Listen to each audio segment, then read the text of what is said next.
Welcome to Quick Reviews on GameSoup, with an emphasis on quick, and also an emphasis on reviews. We'll be showing you some footage from the PS4 version of Far Cry 4 that I recorded with the share feature.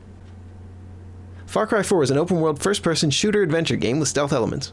This is a review of the single-player story mode of the game. You play a man who wants to honor his mother's final wishes of having her ashes scattered across Lakshmana, a special place in the country of Kirat. You journey to the country with that in mind, but of course things go terribly wrong and you become involved in a war between the violent dictator of the army and the rebels who seek to overthrow him. You become involved in a power struggle between two rebel leaders early on, and your choices throughout the game decide the fate of the country of Kirat. There are 5 different endings that I'm aware of. The story is incredibly similar to Far Cry 3 and the characters are almost interchangeable between this game and Far Cry 3, but I found this one to have a much more polished and engaging story, and the branching story paths make it a lot more interesting.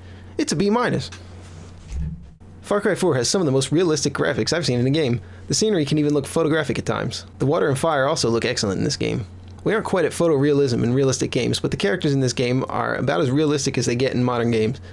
The drug-induced segments and the Shangri-La segments are the only real stylized segments of the game, and I love them. My favorite part of the game graphically and emotionally is the prison segment, which invokes a feeling of fear and helplessness, a stark contrast to the godlike impact you have on the country of Kirat and its people throughout the most of the rest of the game. There are also some really neat segments that take place in the dreamlike world of Shangri-La, where you get to have a really cool tiger tank some mean men for you while you shoot them in slow-mo with your ancient relic of a bow and arrow. Also, the animals in this game look awesome, and the textures and movement are very realistic. Good job, animation team. The graphics are an A+.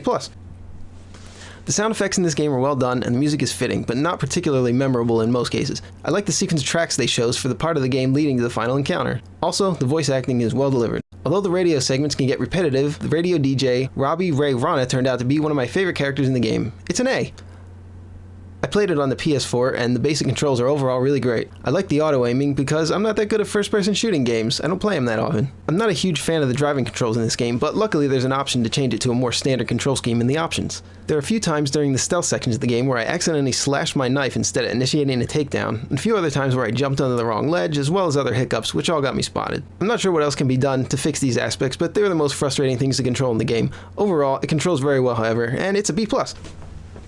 The gameplay is varied, but mostly involves putting bullets into bad guys and animals. There are bases to liberate, radio towers to climb, which have a small puzzle element to them, races to win, animals to hunt, enemy leaders to assassinate, and a lot more. I'd only completed about 50% of the game's main content when I finished the main story of the game, and that took me about 40 hours. I'd guess that for a completionist to see everything the campaign has to offer, it could take 70 or 80 hours, maybe even more. It's an A as far as gameplay goes.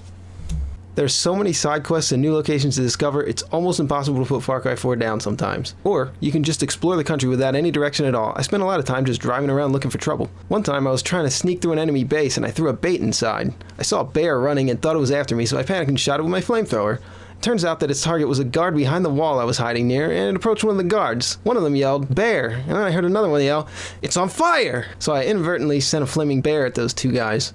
I couldn't stop laughing. I have plenty of stories like this from the game, and you will too if you play it. To me, the most fun part of the game were the surprises that happened when I wasn't expecting them to. It gets an A for fun.